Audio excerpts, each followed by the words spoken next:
بسم اللہ الرحمن الرحیم۔ ہر طرف بتوں کی پرستش ہے، نمرود کے مجسمے بنے ہوئے ہیں اور لوگ ان کی پوجا پاٹ کرتے ہیں۔ اب ابراہیم کا امتحان ہے کہ کیا اس ماحول کے اندر وہ ان کی طرف جھکاؤ کرتا ہے، لیکن جناب ابراہیم کہتے ہیں کہ ان تماثیل کے آگے تم آسن مارے بیٹھے ہو، جو اپنا دفاع بھی نہیں کر سکتے اور اپنی ضرورت کی تکمیل بھی نہیں کر سکتے، تمہاری ضرورتوں کو کیسے پورا کریں گے؟ تو یہ میرے رب نہیں ہو سکتے۔ شمس و قمر کو، چاند کو، سورج کو، ستاروں کو پوجتے ہو، اچھا یہ چاند، یہ ستارے رب ہے؟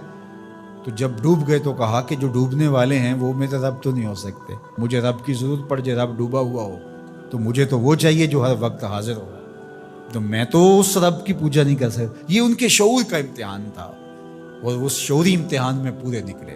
پھر اس کے بعد اگلا امتحان تھا کہ وہ اس شعور کو بیان کرنے کی طاقت بھی رکھتے ہیں کہ نہیں۔ پھر بت کدا ٹوٹتا ہے، نمرود کا دربار سجتا ہے، اور وہاں جو خطبہ حضرت ابراہیم نے دیا زمانے نے سنا، جب کلہاڑا اس بڑے بت کے کندھے پہ رکھ دیا اور باقی سارے بتوں کا تیا پانچا کر کے رکھ دیا، جب وہ میلے سے واپس آئے تو ابراہیم بڑی بے نیازی سے بولتے ان کے بڑے نے کیا ہوگا، دیکھو اسلحہ تو اسی کے کندھے پر ہے۔ تو وہ کہنے لگے ابراہیم تو جانتا ہے یہ بولتے نہیں ہیں، اور حضرت ابراہیم یہی تو لانا چاہتے تھے۔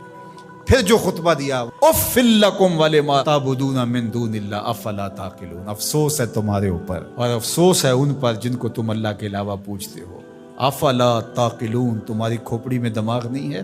اور پھر اللہ کی توحید کا بیان فرمایا۔ پھر اس کے بعد جان کا امتحان آیا، تو پھر جلتے ہوئے شعلوں کے اندر جس طرح ہنس کے داخل ہوا پیغمبر، یہ الگ اور نرالی شان تھی۔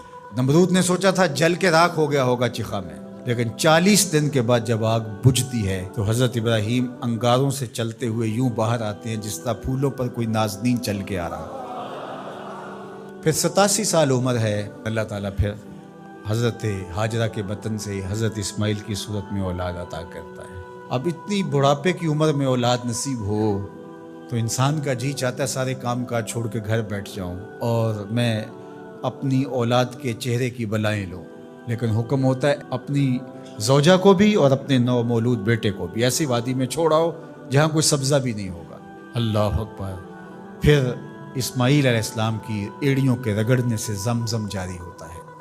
اب ذرا دیکھیے، ایک ایسا امتحان آتا ہے، اگر کو ہمالیہ پہ بھی ڈال دیا جاتا اس کا پتا بھی پانی ہو جاتا۔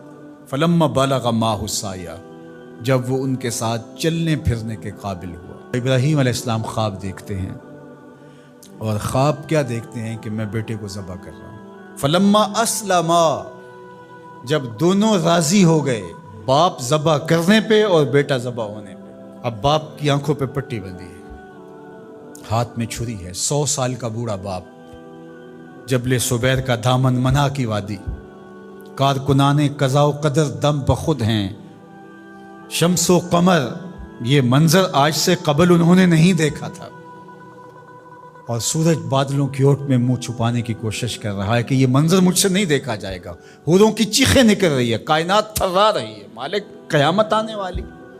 اور مالک بھی فرشتوں سے کہہ رہا تھا کہ تم کہتے تھے نا کہ سجدے ہم کریں گے، تسبیحات ہم کریں گے، انسان تو دینگا مشتیاں کرے گا، ذرا میرے بندے کی اس ادا کو بھی دیکھو، میرے حکم کی تعمیل پر میرے بندے کی اس انوکھی ادا کو بھی دیکھو۔ چھری کی نوک حلق کے اوپر رکھ کے پورا وزن ڈال دیا، گلا کٹ گیا، خون بہنے لگا۔ ابراہیم علیہ السلام ایک عجیب کیفیت میں، کیا کیفیت ہو سکتی ہے، میرے پاس تو لفظ نہیں ہے۔ اللہ اکبر۔ جلدی سے جو ہے وہ آنکھوں سے پٹی کھولتے ہیں تو دیکھتے ہیں کہ منظر بدلا ہوا ہے، بیٹا سمجھ کے جس کو ذبح کیا وہ تو دمبا تھا، اور اسماعیل علیہ السلام پاس کھڑے مسکرا رہے ہیں، اور پاس حضرت جبریل امین بھی کھڑے ہیں۔ یہ اس بات کا عملی ثبوت ہے یہ وہ دمبا لے کے آئے۔ تو بے ساختہ جناب ابراہیم علیہ السلام کی زبان پر جو لفظ آیا وہ یہ تھا، اللہ اکبر، اللہ اکبر۔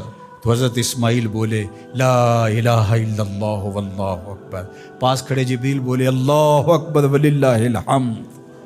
اللہ نے کہا اے ابراہیم تمہاری قربانی کی سنت کو بھی قیامت تک جاری رکھیں گے، تمہاری زبانوں سے نکلے ہوئے جملے بھی مرنے نہیں دیں گے۔ وَنَادَيْنَاهُ أَن يَا إِبْرَاهِيمُ قَدْ صَدَّقْتَ الرُّؤْيَا إِنَّا كَذَلِكَ نَجْزِي الْمُحْسِنِينَ، اس حال میں ہم نے ندا دی ابراہیم تو نے واقعی خواب پورا کر دکھایا۔ إِنَّ هَذَا لَهُوَ الْبَلَاءُ الْمُبِينُ، اللہ فرماتا ہے یہ بہت بڑا امتحان تھا، یہ چھوٹا امتحان نہیں تھا۔ اور پھر میرا رب ہو کے کیا کہتا ہے، سلام علی ابراہیم، اے ابراہیم تیرے اوپر سلامتیاں نازل ہوں۔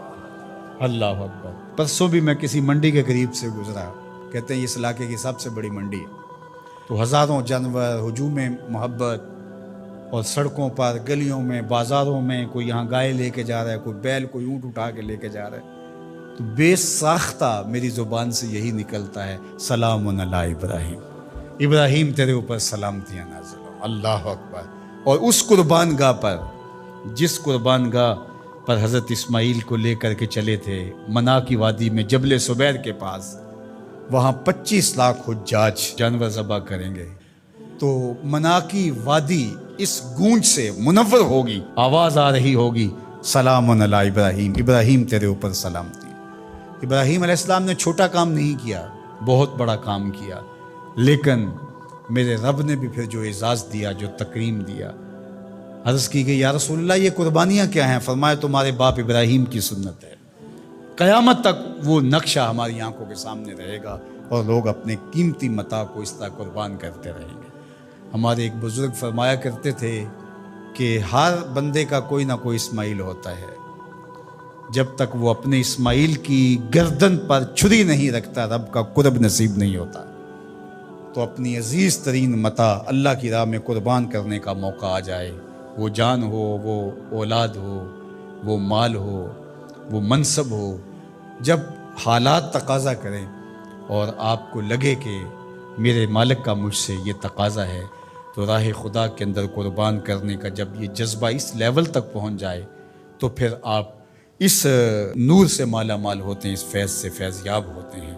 ہمارے لیے یہ واقعات اس لیے رکھے، ہم تو چھوٹے چھوٹے امتحانوں سے ڈر جاتے ہیں، ہمیں بڑے امتحان بھی دینے پڑے تو ہمارے بڑوں کی سیرت یہ ہے کہ ہم کشادہ دلی کے ساتھ، خوش دلی کے ساتھ ان امتحانوں سے گزریں، پھر ہمارے رب کی رحمتیں اور کرم نوازیاں ہمارے شامل حال ہوں گی۔